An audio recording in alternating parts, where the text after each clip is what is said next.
Tu penses que ce sont juste des chaussures. Un peu de tissu, un logo, une semelle. Mais dans le monde invisible, ce que tu mets à tes pieds détermine le chemin que ton âme emprunte. Dans l'esprit, tout ce que tu portes parle. Et il existe des marques, des symboles, des slogans qui ne sont pas seulement des objets de mode, mais des autels déguisés, des alliances inconscientes, des portes ouvertes aux ténèbres. Tu pries, tu jeûnes, mais tu n'avances pas, et tu ne sais pas pourquoi. Et si le problème venait de ce que tu as accepté de chausser? Car oui, il y a des chaussures qui détournent ta destinée, qui brident ton autorité spirituelle et qui appellent des esprits dont tu ne connais même pas le nom. Dans cette vidéo, nous allons démasquer 6 pères populaires, appréciés du monde, célébrés par la culture mais rejetés par le ciel. Prépare ton cœur. Ce que tu vas entendre pourrait bien t'obliger à enlever ce que tu croyais anodin, pour marcher enfin librement dans l'appel que Dieu a placé sur tes pas. 1. Les pas enchaînés de la mode inconsciente. Imagine une chambre silencieuse. Un croyant à genoux, les mains levées, cherche Dieu. Mais à ses pieds, une paire de chaussures qu'il n'a jamais pensé à questionner. Cuir noir, logo discret, semelle épaisse. Il croit prier, mais une tension invisible l'étrangle dans l'esprit. Et dans les lieux célestes, une voix murmure « Cet homme m'a déjà fait allégeance par ses pas. » Tu crois que ce sont juste des chaussures. Mais dans l'invisible, chaque semelle porte le sceau d'une autorité. Les anges ne voient pas des tailles 42 ou 44. Ils voient des marques, des permissions, des directions spirituelles. Dieu a dit à Moïse « Ôte tes sandales, car le lieu sur lequel tu te tiens est saint. » Et s'il t'appelait aujourd'hui à faire de même, oserais-tu enlever ce que tu portes sans comprendre ce que tu as accepté? Chaque marque a une voix. Chaque logo parle dans une langue que seuls les esprits entendent, celle de l'accord. Tu crois que tu choisis un style. Mais en réalité, tu signes un contrat silencieux. Tu entres dans une maison, dans une atmosphère, dans une culture, par les pieds. Et si cette culture est née dans l'idolâtrie, dans la rébellion, dans la luxure, alors chaque pas que tu fais avec elle te connecte à sa source. Vois-tu pourquoi certains n'avancent plus? Pourquoi, malgré les prières, la vie semble tourner en rond? Leurs pieds sont liés. Pas par des chaînes visibles, mais par des pactes esthétiques. Tu veux marcher dans la sainteté, mais ton pas est accroché au monde. Tu veux entendre la voix du Saint-Esprit, mais elle se perd dans les cris des couturiers de l'ombre. Le cuir que tu portes a été ciré dans des intentions que tu ignores. Et chaque fois que tu marches, ce n'est pas vers ta destinée que tu avances, mais vers un théâtre d'influence tissé par ceux qui méprisent Dieu. Regarde les jeunes dans les rues. Ce qu'ils mettent à leurs pieds est plus qu'une tendance. C'est une initiation sans cérémonie. Ils entrent dans une identité qui n'a jamais été pensée pour eux. La mode a remplacé la mission, l'image a volé l'héritage. Et les semelles sont devenues des temples miniatures, des autels mobiles. Dans les cieux, ton nom est écrit dans le livre de vie. Mais sur terre, ton empreinte est-elle à l'image de celui que tu dis suivre? Marches-tu vraiment avec Christ? Ou es-tu attiré, sans le savoir, par un autre chemin, le pas de la déesse, silencieuse? Dans un monde pressé, tu cours. Tu cours après la reconnaissance. Tu cours après la performance. Tu veux gagner, dépasser, vaincre. Et tes pieds sont chaussés d'un nom que tu n'as jamais osé interroger. Nike, prononcé à chaque publicité comme une promesse de pouvoir, mais né dans un temple, dressé à une déesse antique. Une femme ailée, une idole de marbre. Elle ne demandait pas de prière. Elle réclamait des sacrifices. Ce n'est pas une coïncidence si son nom signifie victoire. Mais ce n'est pas la victoire de l'agneau immolé. C'est celle de l'homme qui s'élève sans Dieu, celle du conquérant orgueilleux, du héros païen. un écho de Babel dans un logo moderne. Regarde la chaussure. Une simple courbe, pense-t-il. Mais regarde avec l'œil de l'esprit. C'est une langue, c'est une trajectoire, c'est une incantation graphique. Elle ne monte pas vers le ciel. Elle glisse comme un serpent. Le même qui a dit « Dieu a-t-il réellement dit ?» Et maintenant, la génération tout entière court sous ce signe, invoquant sans le savoir la divinité qui siège derrière. Chaque « just do it » est une prière non dirigée, un ordre d'agir sans attendre l'instruction divine. Un appel à l'indépendance, à l'ambition, à l'initiative sans discernement. Mais le royaume de Dieu n'est pas bâti sur l'impulsion. Il repose sur l'obéissance. Abraham a marché, mais seulement après avoir entendu. Moïse a levé son bâton, mais seulement après avoir reçu l'ordre. Jésus lui-même a attendu son heure. Le fais-le du monde contredit le attends du ciel. Et toi, tu dois choisir le silence de la voix divine ou le rugissement sourd du marketing idolâtre. Combien se sont précipités dans des décisions destructrices, des relations toxiques, des investissements stériles, simplement parce que leurs pas n'étaient plus dirigés par l'esprit, mais par un slogan gravé dans leur esprit. Et toi, quand tu entends « vas-y », as-tu pris le temps de discerner la source? Car toute voix qui pousse, qui précipite, qui excite sans paix, n'est pas la voix du berger. Le pas de la déesse silencieuse ne fait pas de bruit. Mais il laisse des marques profondes sur les chemins de ceux qui l'ont suivi. 3. L'étoile cachée, dans le caoutchouc. Il y a une étoile qui ne brille pas. Elle ne guide pas vers Bethléem. Elle n'annonce ni paix, ni espoir, ni naissance sainte. Non, elle repose, muette, sur le tissu noir de milliers de chaussures. Une étoile blanche, solitaire, que l'on croit inoffensive. Mais le ciel la reconnaît. L'enfer aussi. Tu la vois sur les pieds de ton enfant. Tu penses, c'est juste une paire tendance, tout le monde les porte. Mais dans le monde invisible, cette étoile scintille d'une lumière que les ténèbres comprennent, elle n'est pas neutre. C'est un ancien symbole, un langage codé, le pentagramme. Pas besoin de le tourner à l'envers, pas besoin de cérémonie. Il suffit qu'il soit porté, accepté, aimé. Et il devient actif. Il devient un signal. Chaque pas qu'il fait dans ses chaussures, c'est une pulsation, une vibration dans le monde spirituel, une ouverture. Comme un tambour qu'on frappe doucement dans une forêt obscure pour appeler des choses qu'on ne voit pas.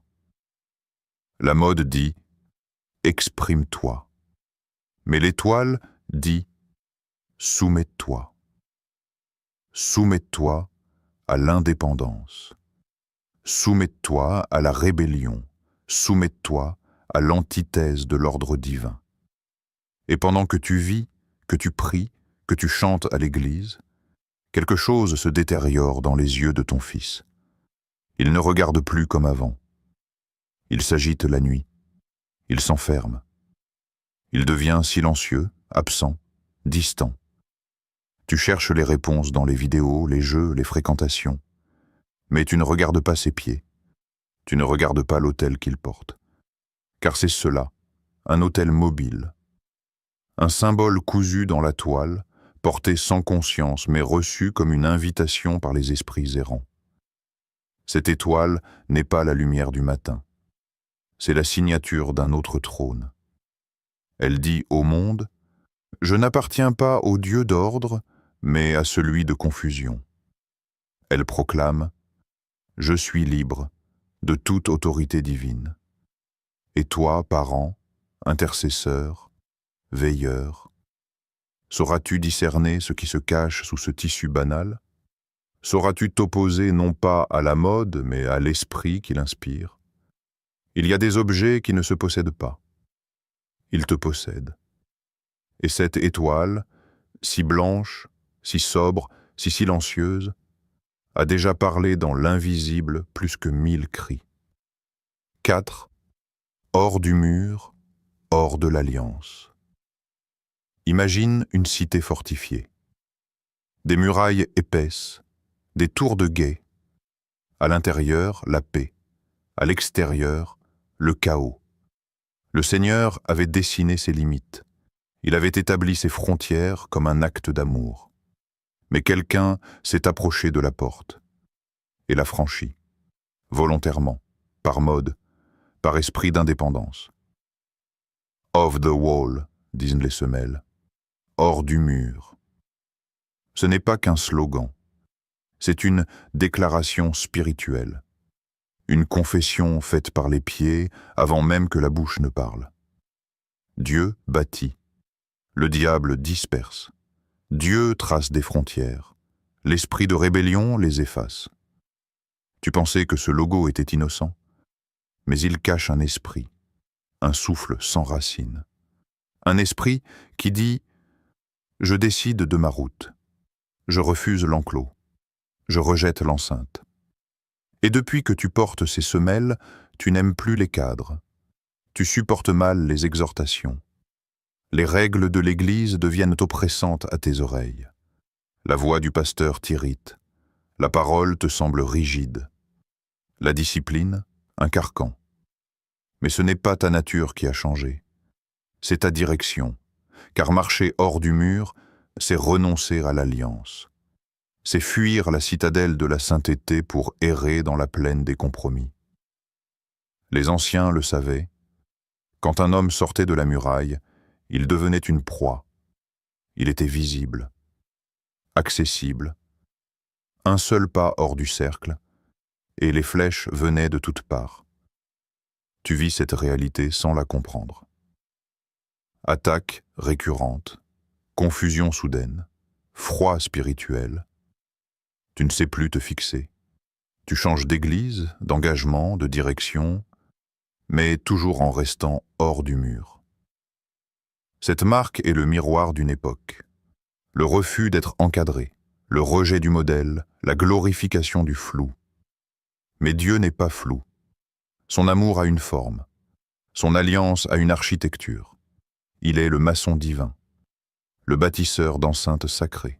Et chaque fois que tu portes une semelle qui proclame l'anarchie, tu frappes contre les pierres de son œuvre. Tu peux croire que tu es encore à l'intérieur, mais les anges savent qui est dehors. Et dehors, il n'y a pas de protection. 5. Le chasseur tapit dans le style. Il est là, silencieux, furtif, sculpté dans le mouvement. Tu l'as vu sans vraiment le voir. Sur le côté de ta chaussure, une panthère en plein bond, tu l'as trouvé beau, rapide, élégant. Mais dans l'esprit, ce n'est pas un félin, c'est un chasseur. Le logo n'est pas un design, c'est un totem. Et depuis que tu le portes, quelque chose a changé dans ta marche. Pas dans ton style, dans ta manière de regarder les autres. Tu entres dans l'assemblée et sans t'en rendre compte, ton œil cherche. Il mesure, il compare. Pourquoi lui et pas moi? Pourquoi elle attire l'attention et moi non?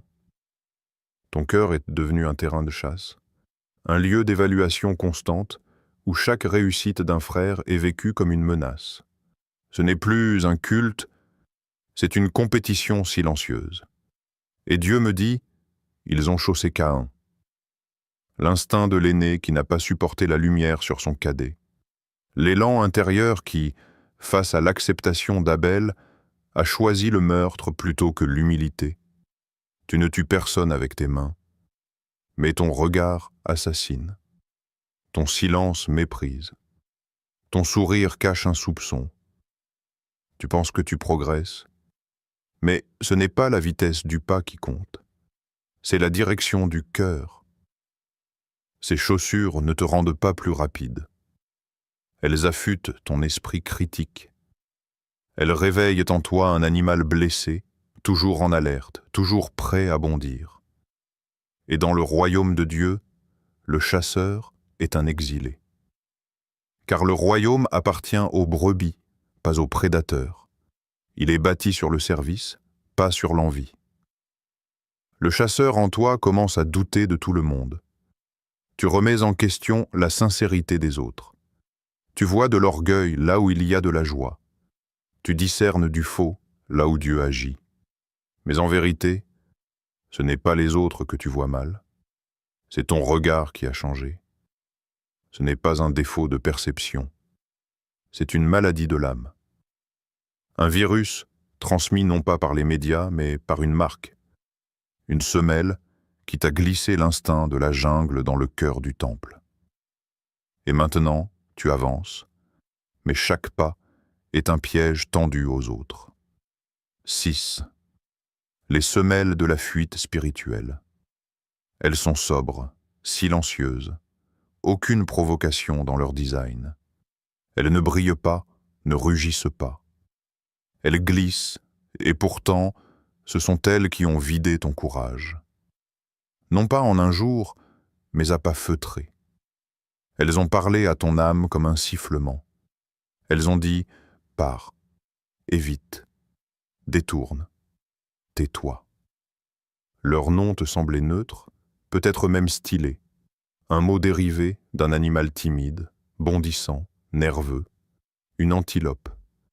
Mais cette bête ne combat pas. Elle s'échappe. Elle détecte le danger avant même qu'il n'arrive, et au lieu de faire face, elle fuit. Ton cœur est devenu une savane spirituelle. Et toi, un croyant agile, mais instable. Dieu t'appelle, mais tu esquives. L'esprit te pousse, mais tu changes de sujet. Les autres s'engagent, toi tu observes. Tu avances, mais jamais en ligne droite. Jamais jusqu'au bout, tu dis oui avec les lèvres, mais tes pieds disent non avec tes habitudes. Jonas aussi était appelé. Il n'a pas rejeté Dieu, il a juste pris la mauvaise direction, une embarcation douce, un ticket vers nulle part, et des sandales qui l'ont porté loin du prophétique. Et toi, ton Ninive t'attend. Mais tes semelles ont déjà décidé pour toi. Elles ne supportent pas la confrontation. Elles rejettent la pression, la correction, la constance. Tu t'engages dans la prière, puis tu décroches. Tu lèves les mains en adoration. Mais l'intensité te fait peur. Tu t'approches d'un appel, mais dès que les choses deviennent sérieuses, quelque chose en toi te tire vers la sortie. Un culte trop long t'oppresse. Un combat trop fort t'épuise. Une relation trop profonde te fait reculer. Tu crois que c'est ton tempérament. Mais regarde ce que tu portes. Regarde le symbole. Ce vecteur, c'est une flèche. Mais elle ne pointe pas vers la mission. Elle pointe vers la sortie. Vers Tarshish. Ce logo est une autorisation. Il a été conçu pour ceux qui n'aiment pas s'attarder. Ceux qui veulent courir mais jamais s'enraciner. Et maintenant, tu vises une foi en mouvement. Mais jamais en implantation. Tu changes de groupe, d'église, de mentor. Tu es toujours en chemin, mais jamais arrivé. Le ciel te cherche. Mais ton empreinte est floue, rapide, désorientée.